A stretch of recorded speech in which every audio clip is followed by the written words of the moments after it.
Sonotech cassettes. Hariom. आओ रविदास विद्यापीठ की स्थापना में सहयोग कर अपना जन्म सफल करें।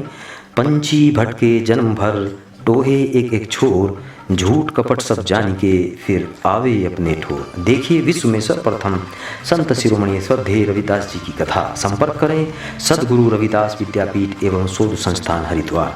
आप हमसे सीधे संपर्क कर सकते हैं हमारी website www.ravidastv.com, email info@ravidastv.com, landline 01334221441 एवं मोबाइल नंबर 09412961066 तथा 9997102302 पर।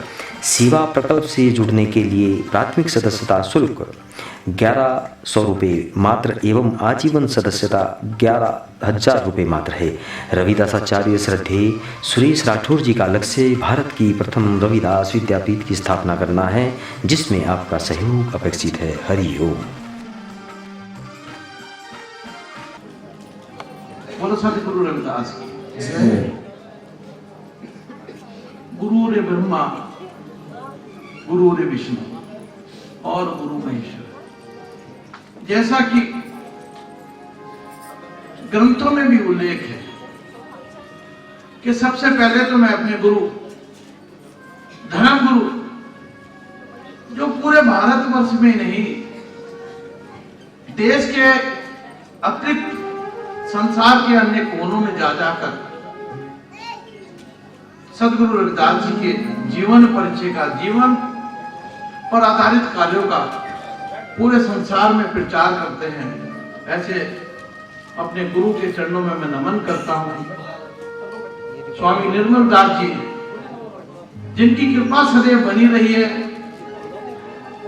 मैं ऐसे गुरु के चरणों में नमन करता हूं। आज महान पर्व पूरे देश में नहीं संसार में बना, इसलिए मैंने कहा गुरु रे ब्रह्मा, गुरु रे विष्णु और गुरु महेश्वर। ये ग्रंथों में भी इसका वर्णन है,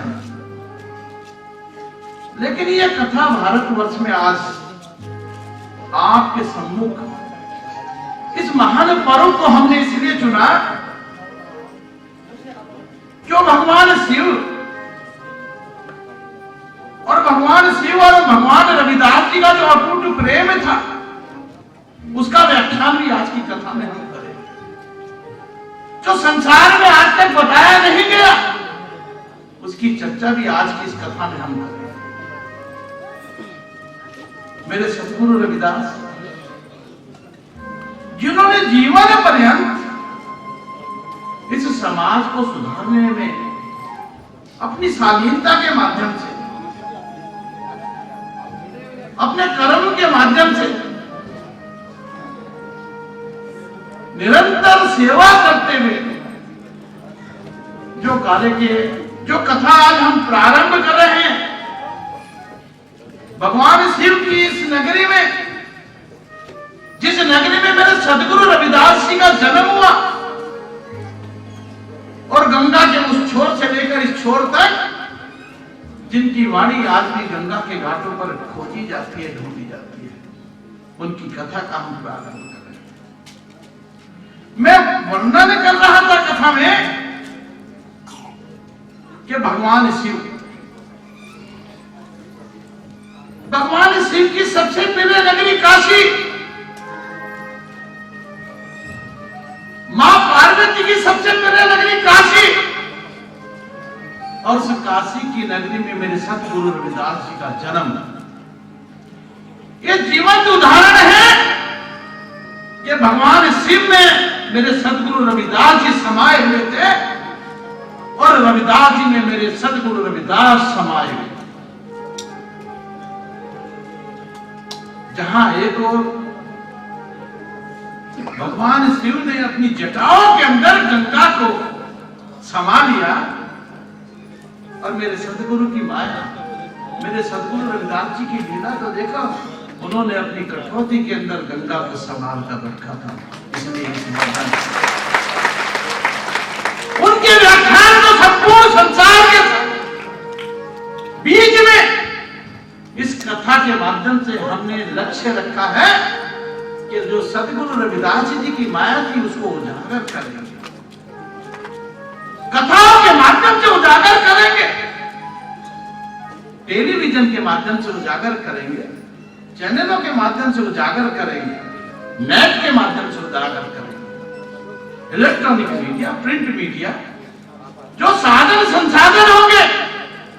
क्यों मेरे सदगुरु रविदास जी की जो माया थी उसका जितना भी वर्णन किया जाए वो कम होगा। जिस प्रकार से सूर्य अपनी किरणों के माध्यम से इस धरती मां में प्राण भरता है, उसी प्रकार से मेरे सदगुरु रविदास जी ने सूत्रों में जन्म लेकर, चमर समाज में जन्म लेकर इस समाज को संवारने का काम किया, इस समाज में जाति पात को मिटाने का काम किया था। ऐसे मेरे सदगुरु रविदास जी के जीवन को रखकर हम इस कथा को प्रारंभ करेंगे।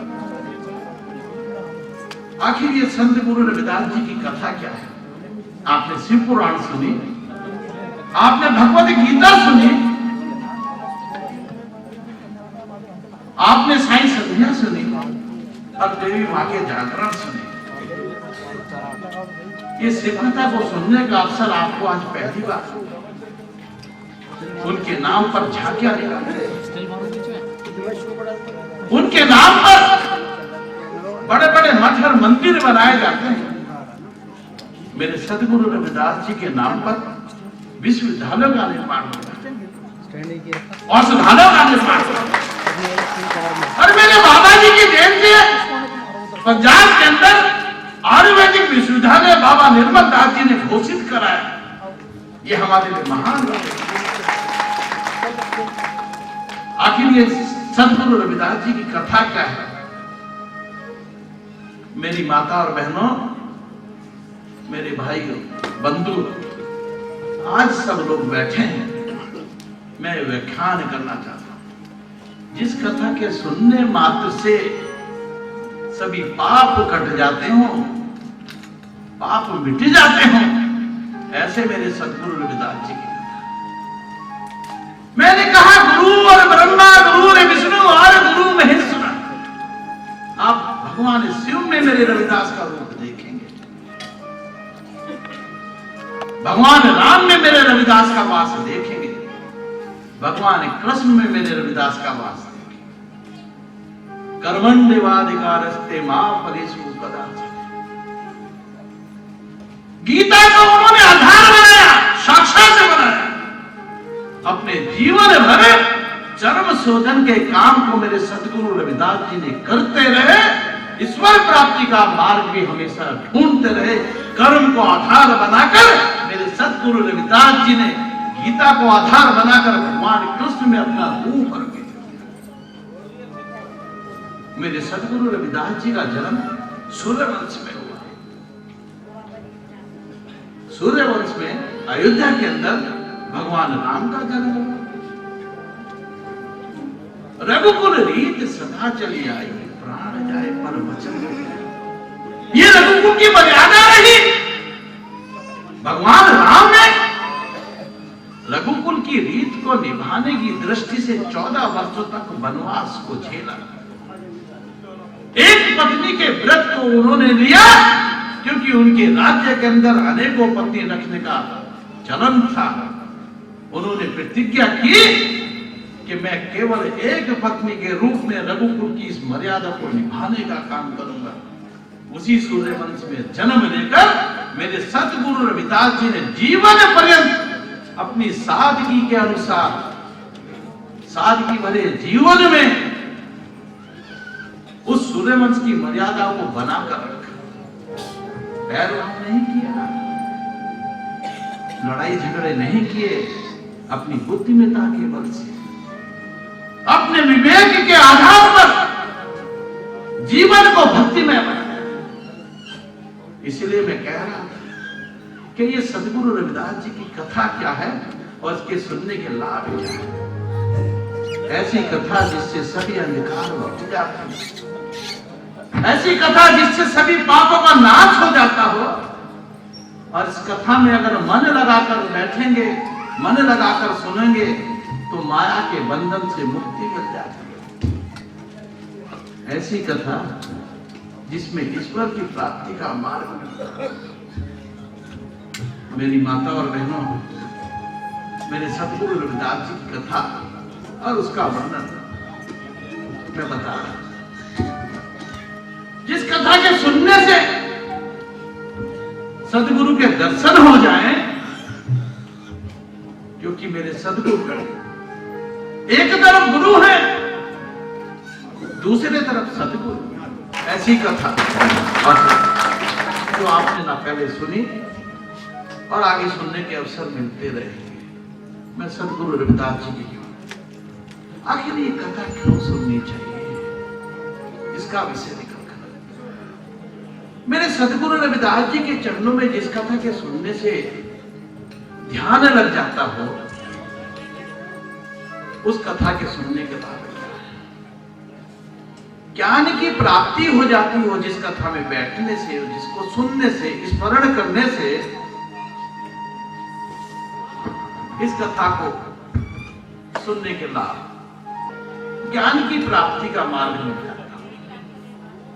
और ऐसी कथा जो निर्गुण को गुरु मिला देती हो, गुरु का ज्ञान दिलाती हो, जिसको गुरु मिल जाता हो, ऐसी कथा मेरी रविदास कथा है। आज हम सब लोग बैठे इस कथा का वर्णन हम कर रहे हैं। क्यों मेरे सदगुरु रविदास जी की कथा सुननी चाहिए? जब तक रविदास जी के जीवन का ज्ञान नहीं होगा, जानकारी प्राप्त नहीं होगी, और इस कथा का विशेष आयोजन महाशिवरात्रि के पर्व भगवान शिव के आशीर्वाद से इस कथा के सुनने के लाभ के बारे में मैं आपसे चर्चा कर रहा था। इस कथा के सुनने मात्र से मन में पवित्रता आती है, मन में सच्चाई का ज्ञान प्राप्त होता हो। मन अगर पवित्र है, मन अगर साफ है, तो उसका आनंद ही कुछ होगा। क्यों मेरे सदगुरु रविदास जी ने कहा है कि मन चंगा तो कटौती लगती है, और उन्होंने उसको प्रकट करके दिखाया। अनेकों उदाहरण मेरे सदगुरु रविदास जी और गंगा मैया पर आधारित है।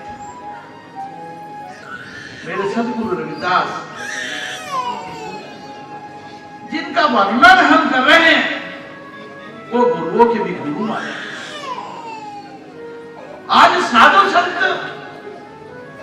उनको झुककर प्रणाम करते हैं, उनके नाम का गुणगान करते हैं, उनके जीवन चरित्र से हम कहते हैं कि संतों की श्रेणी में मेरे सदगुरु रविदास शिरोमणि के रूप में जाते हैं। संपूर्ण ज्ञान के स्वामी मेरे सदगुरु रविदास, ज्ञान का भंडार, जिन्होंने ज्ञान के बलबूते पर यह सिद्ध करके दिखा दिया अनेकों बार साक्षात। शंकराचार्य जी से काशी में उनका साक्षात्कार और ज्ञान की कोठरी उन्होंने खोलकर दिखाई बताई। मैं कह सकता हूं कि संपूर्ण ज्ञान के साथ साथ वो ब्रह्म ज्ञानी भी थे। ज्ञानी के ब्रह्मलोक का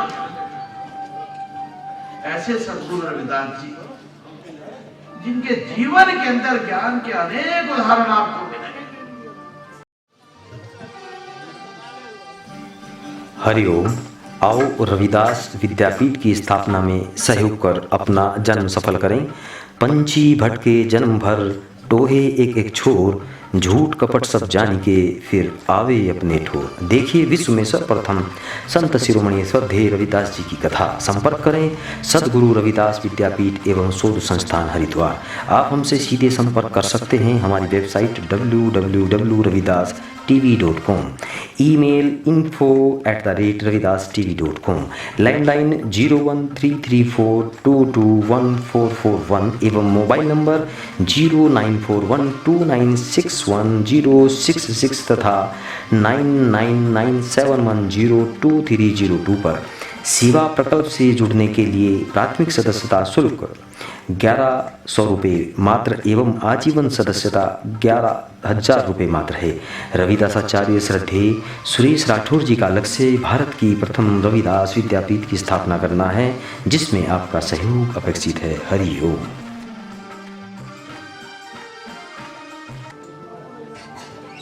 और उनका जन्म वो भगवान शिव की काशी और काशी में भी सूर्यवंश और सूर्य वंशों में शूद्र और शूद्रों में जन्म लेना। आखिर शूद्र कहते किसे हैं, ये भी मैं आपको इस कथा में बताऊं। शूद्रों में जन्म लेने वाला ही शूद्र नहीं है। शूद्र ब्राह्मण भी हो सकता है, शूद्र क्षत्रिय भी हो सकता है, और शूद्र वैश्य भी हो सकता है। और शूद्रों में जन्म लेकर अगर काम शूद्र वाला करता है तो वो भी शूद्र हो सकता है। शूद्र तो कर्म के आधार पर मानव तो केवल मानव है। ईश्वर ने शूद्र बनाकर नहीं भेजा, ईश्वर ने तो केवल मानव के रूप में भेजा। यदि कोई गर्भ के अंदर भ्रूण हत्या करता हो और कन्या का जन्म होने वाला हो, उसको मार दे, वो उच्च कुल का भी ब्राह्मण है तो वो शूद्रों की श्रेणी में आएगा। जीव हत्या करता हो, गौ हत्या करता हो, मदिरा का सेवन करता हो, किसी दिन पाप करता हो, पाप करने के कारण चाहे किसी भी कुल में है, चाहे ब्राह्मण है, क्षत्रिय है, वैश्य है, शूद्र है, उसकी श्रेणी शूद्रों में आएगी। ईश्वर के भजन ना करता हो तो निश्चित रूप से वो शूद्रों की श्रेणी में आएगी। हरि भजन ना करे तो शूद्रों की श्रेणी में आएगा। दया का भाव मन में नहीं है, पाप करने का काम करता है। और मैं कह रहा था चाहे अति कुल उच्च कुल का ब्राह्मण हो, और गर्भ परीक्षण कराकर हमारी देवी और कन्या का हत्या कर दे। हमारे भारतवर्ष की भूमि पर देवियों को पूजा जाता है, कन्याओं के पांव पूजे जाते हैं, पत्थरों में भगवान तलाशा जाता है, कण कण में भगवान माने गए, पत्थरों में शिवलिंग बनाए जाते हैं। हम मूर्ति बनाकर उनकी पूजा अर्चना करते हैं, अनेकों प्रकार से। ये भारत की संस्कृति है, भारत की परंपरा है। हम वृक्षों को भी पूजते हैं, कन्याओं को भी पूजते हैं, और माताओं को तो हम पूजते ही हैं। जिसने जन्म दिया, जननी जन्म दे स्वर्गदात्री जन्म देने वाली माता, स्वर्ग से भी महान हमने माना सनातन में, कण कण में भगवान माना। वृक्ष राज को पूछते हैं, पीपल राज को पूछते हैं, पातले ब्रह्मा शाखे रुद्रे और तने महेश्वरी। जिसके पत्ते के ऊपर ब्रह्मा का वास है, जिसकी शाखाओं के अंदर विष्णु का वास है, और जिसके तने को हम भगवान शिव के रूप में पूजते हैं, ऐसे वृक्षराज को भी हम पूजते हैं, उनको भी नमन करते हैं। और वो कन्याओं की हत्या करते गर्भ के अंदर, वो ब्राह्मण है या क्षत्रिय है, वैश्य है, शूद्र है, वो शूद्रों की श्रेणी में आएगा। शूद्र इसे कहते हैं, शूद्रों में जन्म लेने वाला शूद्र नहीं हो सकता, क्योंकि मानव। मैं इस कथा को आगे बढ़ाऊंगा। हरि के नाम को जपते, हरि के नाम को भजते हुए मैं चाहूंगा कि एक भजन के साथ इस कथा को आगे बढ़ाने मैं सबसे निवेदन करूंगा, प्रार्थना करूंगा कि ये कथा आपको कहीं और सुनने को नहीं। हरि नाम।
भजन में कहा कि हरि के नाम को जपना पड़ेगा। हरि नाम बोलोगे तो भवसागर से तर जाओ। हरि के नाम को जपते जपते इस भवसागर की वैतरणी को पार कर सकते हो। इसलिए मेरे भजन में कहा कि रवि नाम बोल रविदास, हरि नाम हरि नाम हरि नाम हरि नाम हरि हरि हरि नाम हरि नाम हरि नाम हरि हरि हरि नाम हरि नाम हरि नाम हरि हरि हरि नाम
देखो क्या वर्णन है भजन गंगा मैया, जिसकी लहर लहर में मेरे सदगुरु रविदास जी की वाणी। जब जब मेरे सदगुरु ने इस गंगा मैया को पुकारा, अनेकों खैरागढ़ का उदाहरण, गंगा मैया के द्वारा कटौती में दूसरा कंगन देना और मेरे सदगुरु रविदास जी को कंगन देने के नाम मध्य प्रदेश में गंगा जी प्रवाहित हो गई। तो गंगा मैया बोल, जिसकी लहर लहर में खड़खड़ में मेरे रविदास बसे, ऐसे सदगुरु बसे, भजन में उसका कितना अलौकिक हुआ। गंगा मैया बोल, गंगा मैया बोल, गंगा मैया बोल, गंगा मैया बोल, गंगा मैया बोल, गंगा मैया बोल, गंगा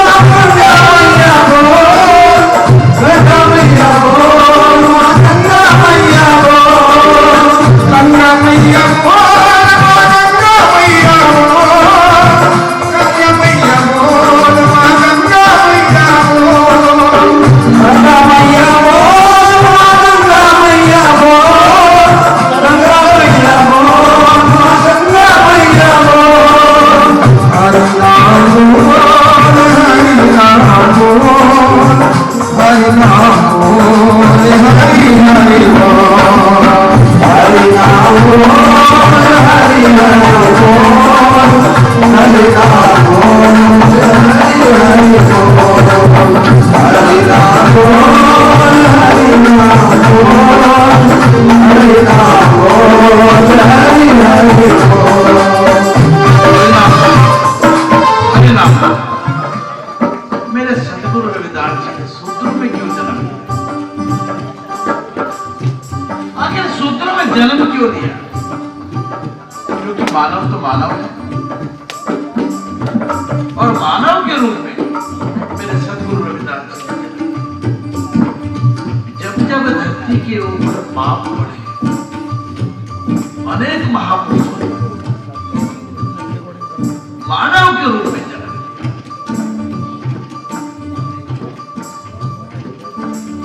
हम त्रेता युग की बात करेंगे तो भगवान राम की बात करेंगे।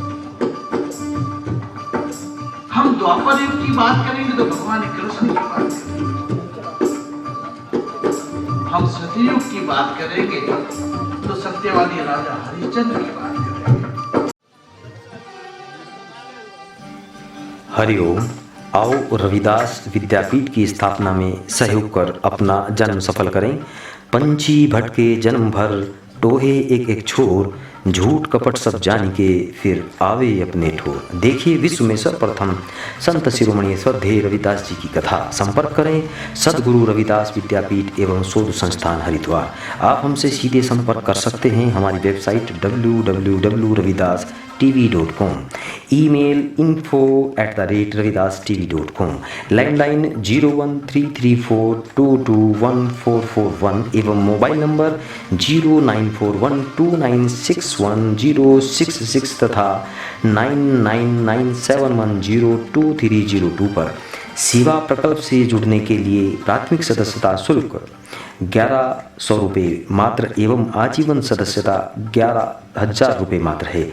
रविदासाचार्य श्रद्धेय सुरेश राठौर जी का लक्ष्य भारत की प्रथम रविदास विद्यापीठ की स्थापना करना है, जिसमें आपका सहयोग अपेक्षित है। हरि ओम।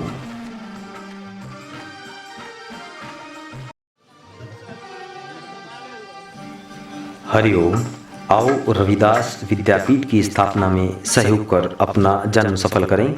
पंछी भटके जन्म भर, टोहे एक एक छोर, झूठ कपट सब जान के फिर आवे अपने ठोर। देखिए विश्व में सर्वप्रथम संत शिरोमणि श्रद्धेय रविदास जी की कथा। संपर्क करें सद्गुरु रविदास विद्यापीठ एवं शोध संस्थान हरिद्वार। आप हमसे सीधे संपर्क कर सकते हैं हमारी website www.ravidas.tv.com, email info@ravidas.tv.com, landline 01334221441 एवं मोबाइल नंबर 09412961066 तथा 9997102302 पर।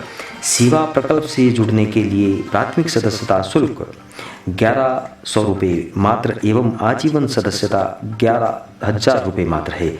रविदासाचार्य श्रद्धेय सुरेश राठौर जी का लक्ष्य भारत की प्रथम रविदास विद्यापीठ की स्थापना करना है, जिसमें आपका सहयोग अपेक्षित है। हरि ओम। क्यों नहीं शिक्षा ग्रहण करने का अधिकार था?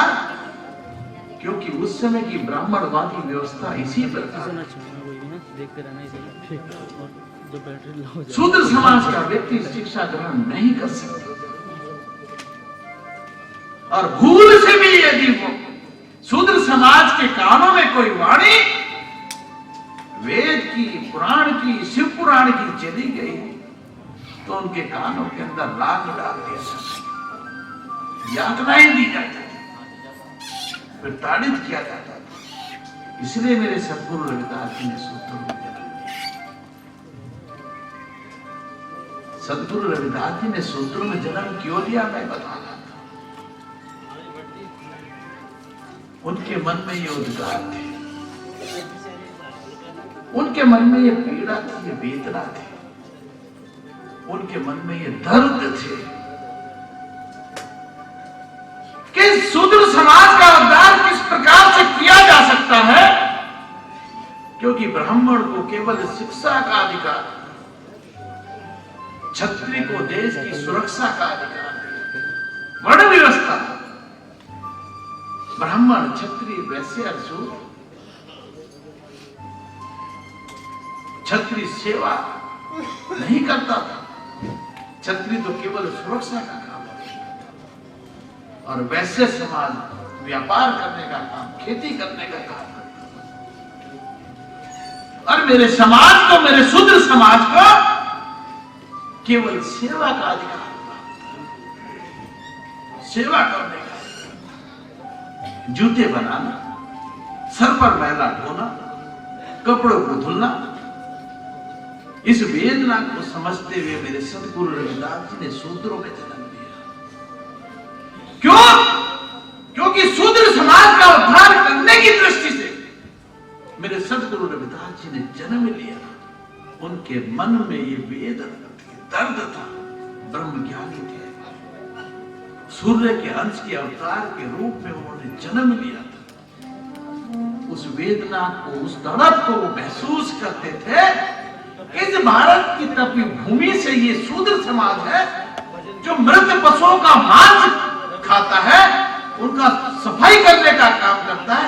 इसकी जाति को, इस चमर समाज को कैसे सुधारा जाए, आगे बढ़ाने का काम किया जाए।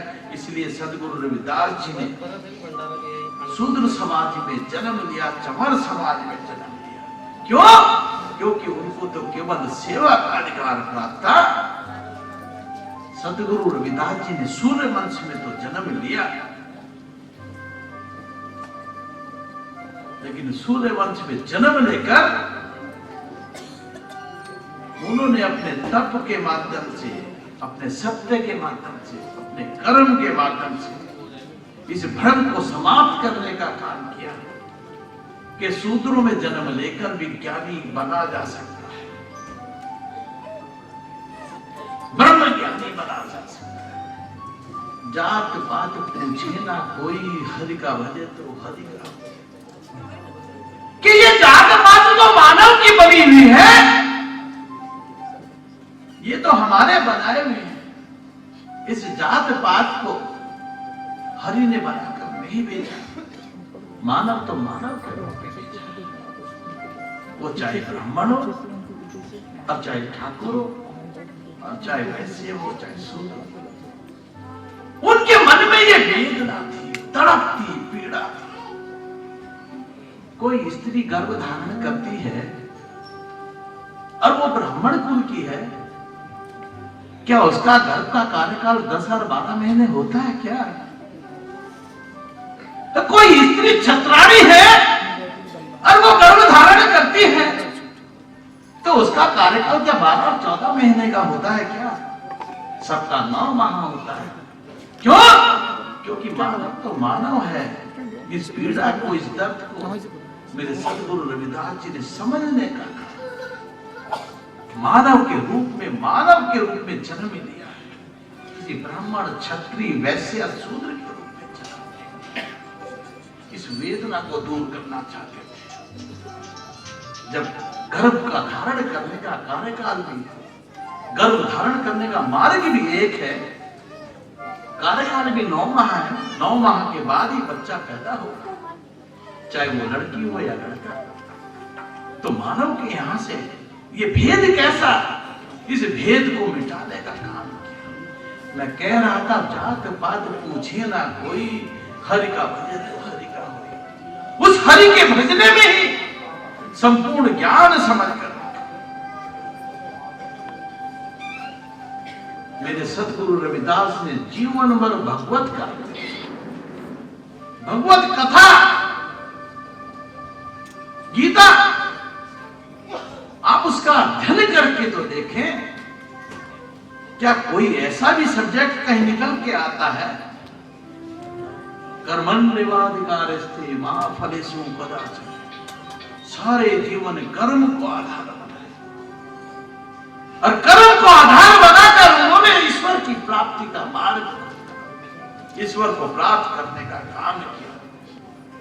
सारे जीवन उन्होंने ईश्वर की भक्ति को नहीं छोड़ा।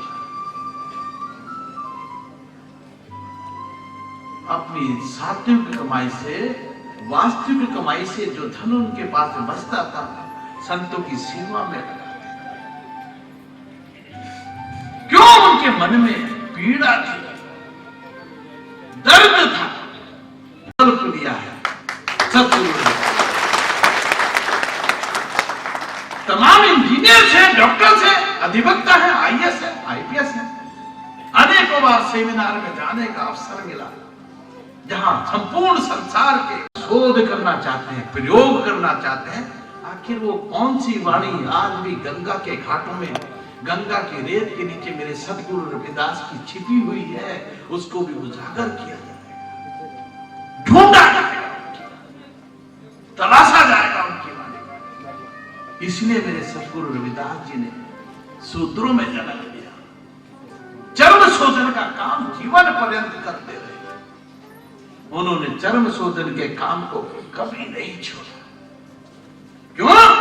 मैंने कहा गीता को साक्षात करके दिखाया, कर्म को महान माना। कर्म ही आधार है ऐसा जिससे ईश्वर की प्राप्ति की जा सकती है। और मेरे सतगुरु रविदास जी ने कर्म को आधार बनाकर ईश्वर को प्राप्ति का मार्ग बनाया। जिस समय मेरे सतगुरु रविदास जी का जन्म हुआ, मंदिरों में पूजा अर्चना नहीं कर सकते थे शूद्र, पूजा करने का अधिकार नहीं था। किसी को मेरी बात बुरी लग रही हो तो मैं कहूंगा मैं उस समय की ब्राह्मणवादी व्यवस्था की बात कर रहा हूं, आज की नहीं।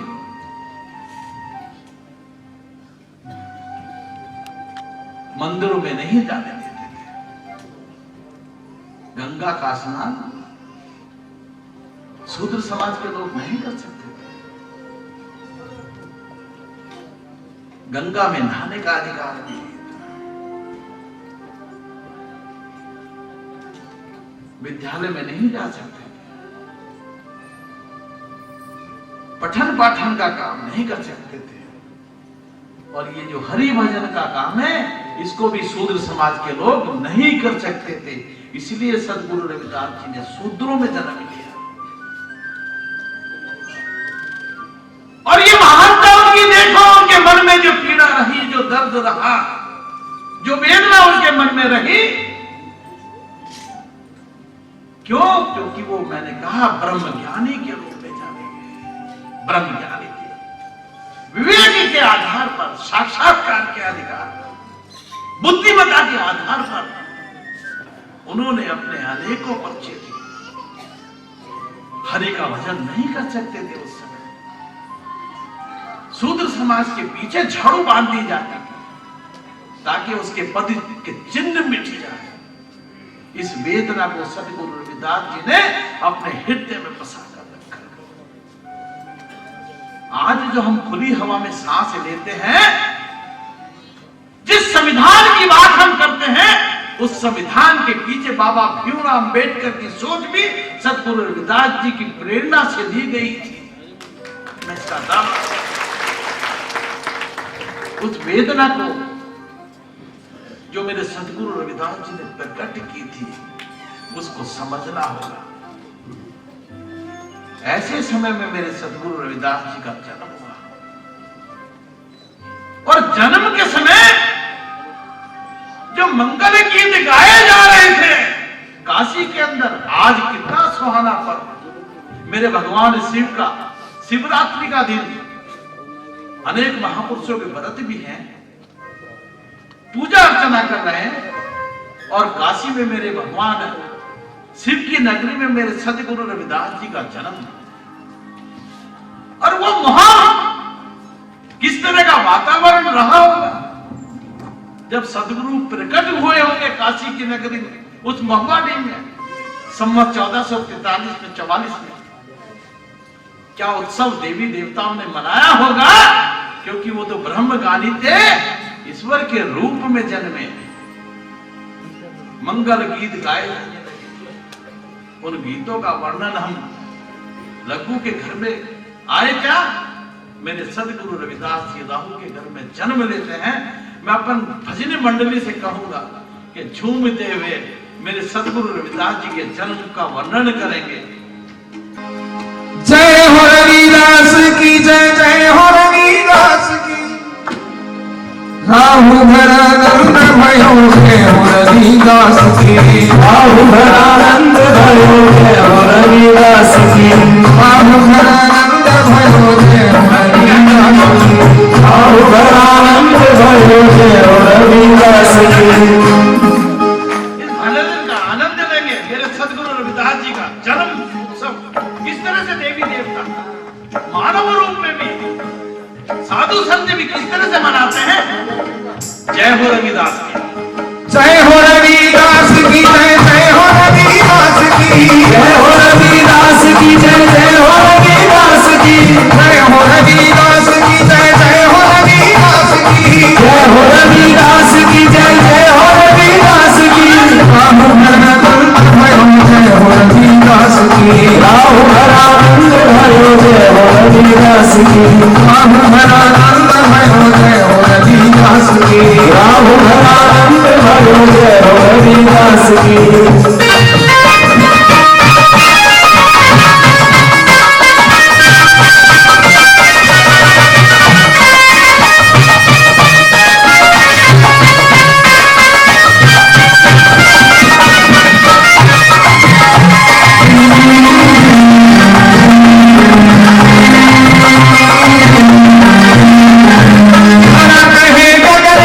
जय हो रविदास की।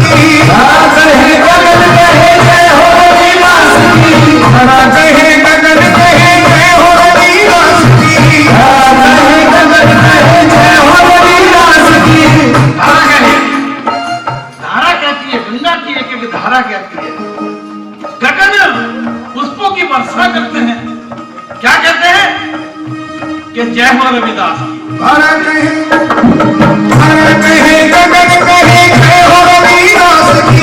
धरा कहे गगन कहे जय हो रविदास की। धरा कहे गगन कहे जय हो रविदास की। धरा कहे गगन कहे जय हो रविदास की। मंद चलती पवन कहे जय हो रविदास की। मंद चलती पवन कहे जय हो रविदास की। जय हो रविदास की जय, जय हो रविदास की। जय हो रविदास की जय, जय हो रविदास की। जय हो रविदास की जय, जय हो रविदास की। जय हो रविदास की जय, जय हो रविदास की। राहु धरानंद भयो, जय हो रविदास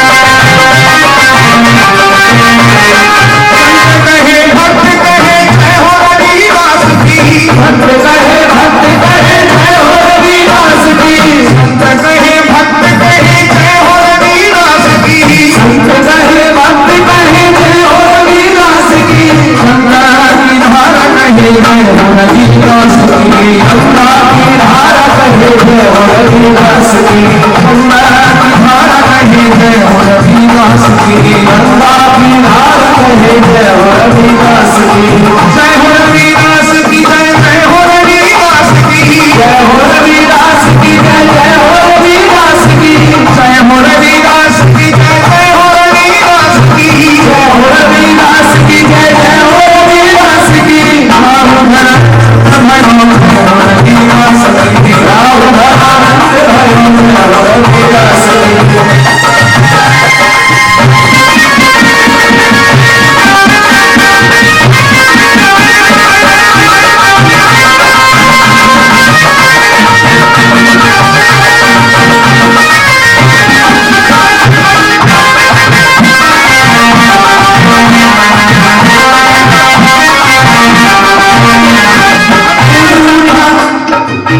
समझ गुरु रविदास जी का देवलोक में गूंज होती है। मेरे गुरु जब जन्म लेते हैं एक महान मानव के रूप में पृथ्वी पे जब जब धरती के ऊपर पाप पड़े हैं अनेक महापुरुषों ने जन्म लिया।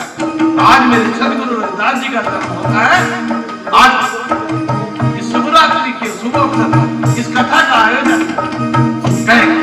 देवलोक देवलोक को उठा जय हो रविदास की देवलोक को उठा जय हो रविदास की गूंज उठा देवलोक जय हो रविदास की गूंज उठा देवलोक जय हो रविदास की पुष्प वर्षा करके बोले जय हो रविदास की पुष्प वर्षा करके बोले जय हो रविदास की राम धनानंद भयो जय हो रविदास की राम धनानंद भयो जय हो रविदास की जय हो रविदास की जय जय हो रविदास की जय हो रविदास की जय जय हो रविदास की जय हो रविदास की जय जय हो रविदास की जय हो रविदास की जय जय हो रविदास की राम धनानंद भयो जय हो रविदास की राम धनानंद भयो जय हो रविदास की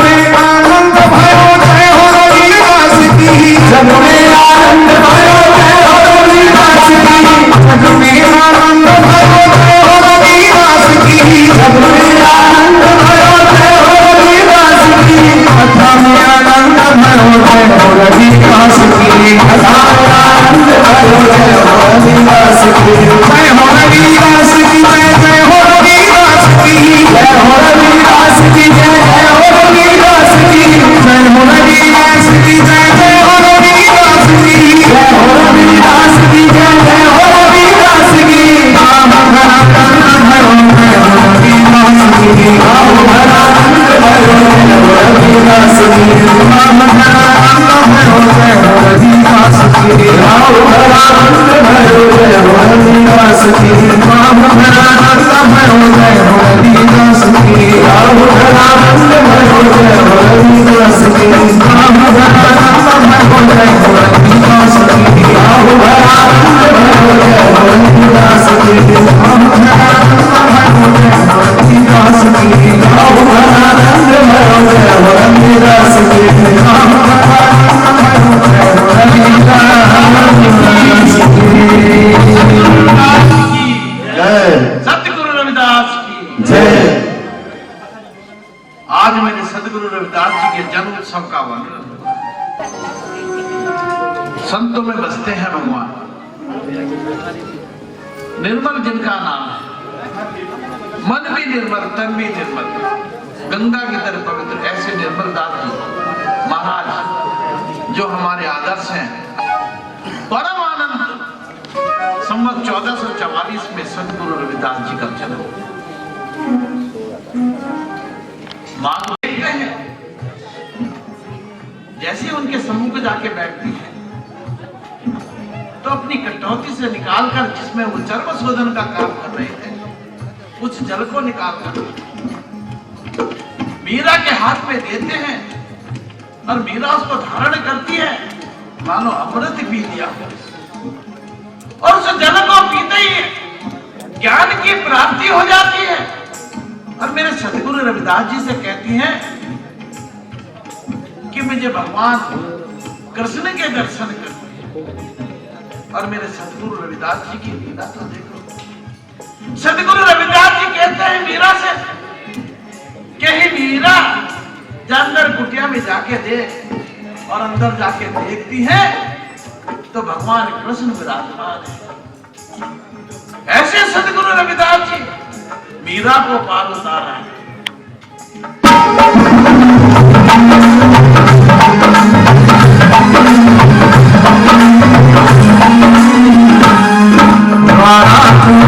सिखाया मन का सफर मिटाया, राधा को ज्ञान सिखाया मन का सफर मिटाया, राधा को ज्ञान सिखाया मन का सफर मिटाया, राधा को ज्ञान सिखाया मन का सफर मिटाया। उधर पे बुलवाया है कर्मा के आज दुलारे ने, उधर पे बुलवाया है कर्मा के आज दुलारे में, पिछला फूल दर्शाया है कर्मा के आज दुलारे में, पिछला फूल दर्शाया है कर्मा के आज दुलारे में, कर्मा के आज दुलारे में, सतगुरु रविदास प्यारे ने, कर्मा के आज दुलारे में, सतगुरु रविदास प्यारे ने, कर्मा के आज दुलारे में, सतगुरु रविदास प्यारे ने, कर्मा के आज दुलारे में, सतगुरु रविदास प्यारे ने, पिछला फूल दर्शाया है कर्मा के आज दुलारे में, पिछला फूल दर्शाया है कर्मा के आज दुलारे में, पिछला फूल दर्शाया है कर्मा के आज दुलारे में, पिछला फूल दर्शाया है कर्मा के आज दुलारे में, पिछला फूल दर्शाया है कर्मा के आज दुलारे में, पिछला फूल दर्शाया है कर्मा के आज दुलारे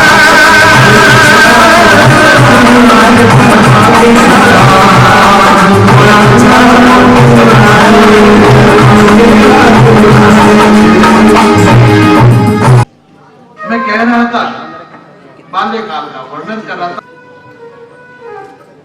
मेरे सदगुरु रविदास जी का जन्म और उसका माता कर्मा के दुलारी के रूप में मेरे सदगुरु रविदास जी, और उनकी कथा को ये बताने का हमारा प्रयास कि जन जन तक पहुंचे, वेबसाइट के माध्यम से पहुंचे, नेट के माध्यम से पहुंचे, और अनेकों जगह कथा होने के बाद ये विषय दूरदर्शन के माध्यम से, संचार माध्यम से आपके सम्मुख रखा जाए। बाल्यकाल में जो क्रीड़ाएं मेरे सदगुरु रविदास जी करते थे उसका भी व्याख्यान मैं थोड़ा सा करूंगा। 5 वर्ष की आयु रही होगी मेरे सदगुरु रविदास जी की उस समय। बच्चों में खेलने में सबसे आगे, बालक और बालिकाओं में क्रीड़ा करते, लेकिन अपने पिता और अपनी माता के सद विचारों को भी सुनते।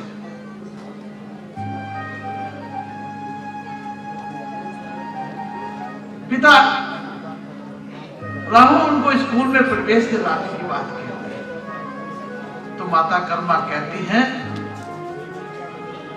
कि हम शूद्र समाज के लोग हैं, हमें शिक्षा का अधिकार नहीं है, और शिक्षा का अधिकार शूद्रों को है नहीं। मैं इस कथा को आगे बढ़ाता हूं। माता अपने गहरे कंध को भूल जाती है, जिनका स्वर्ण सा वर्ण हो, चंद्रमा सा शरीर मन को आकर्षित करता है। मेरे सदगुरु रविदास जी का ईश्वर के अंश में जन्मे, चंद्रकला की भांति बढ़ने लगे। एक दिन पिता रघु राहु उनको विद्यालय में प्रवेश कराने की दृष्टि से आते हैं। मेरे सदगुरु रविदास जी पिता के साथ में विद्यालय में पहुंचते हैं। विद्यालय में पहुंचकर मेरे सदगुरु रविदास जी के जन्म से लेकर अब तक वो देखते आए, समझते आए कि बालक होनहार है, विद्यालय में पढ़ाएंगे तो और ज्ञान की प्राप्ति होगी। लेकिन जब विद्यालय में पहुंचते हैं तो प्रधानाध्यापक उनका प्रवेश करने से मना कर देता। क्यों? क्योंकि उस समय शूद्र को पढ़ने का अधिकार नहीं था, ज्ञान का अधिकार नहीं था, शिक्षा ग्रहण नहीं कर सकते थे, ज्ञान की प्राप्ति नहीं कर सकते, पूजा पाठ नहीं कर सकते थे। प्रवेश करने के लिए जब वो मना करते हैं तो मेरे सतगुरु रविदास जी जो बाल्यकाल में बच्चे के रूप में, बालक के रूप में स्कूल में पहुंचते हैं, वो प्रधानाध्यापक को ये कहते जब सुनते हैं कि इसको पैतृक कार्य में लगा दो, चर्म शोधन के काम में लगा दो, क्योंकि तुम्हें तो केवल सेवा का अधिकार है, इनके भाग्य में विद्या नहीं है। मेरे सतगुरु रविदास जी को बड़ा आश्चर्य होता है। सरस्वती का वास शूद्रों में नहीं हो सकता, उनके हृदय में नहीं हो सकती। मेरे सतगुरु जी के चेहरे पे मुस्कुराहट आती है, वो धीरे से मुस्कुराते हैं, लेकिन उनका व्यवहार नम्रता बाल्यकाल से सूर्य के अंश में थे। और जब बाल्यकाल में सूर्य के अंश में थे तो अध्यापक के लिए उनके मुख से एक वाणी निकलती है, मोही अधारू। क्या? मोही अधारू नाम नारायण जीव प्राण धन मोरे। इस पद को गुरु नानक जी ने गुरु ग्रंथ साहब में शामिल कर दिया। 875 नंबर पर पृष्ठ पर गुरुवाणी में, गुरु ग्रंथ साहब में इसका वर्णन किया गया। आओ रविदास विद्यापीठ की स्थापना में सहयोग कर अपना जन्म सफल करें। देखिए विश्व में सर्वप्रथम संत शिरोमणि श्रद्धेय रविदास जी की कथा। संपर्क करें सदगुरु रविदास विद्यापीठ एवं शोध संस्थान हरिद्वार। आप हमसे सीधे संपर्क कर सकते हैं हमारी website www.ravidas.tv.com, email info@ravidastv.com, landline 01334221441 एवं मोबाइल नंबर 0941296106 तथा 9997102302 पर।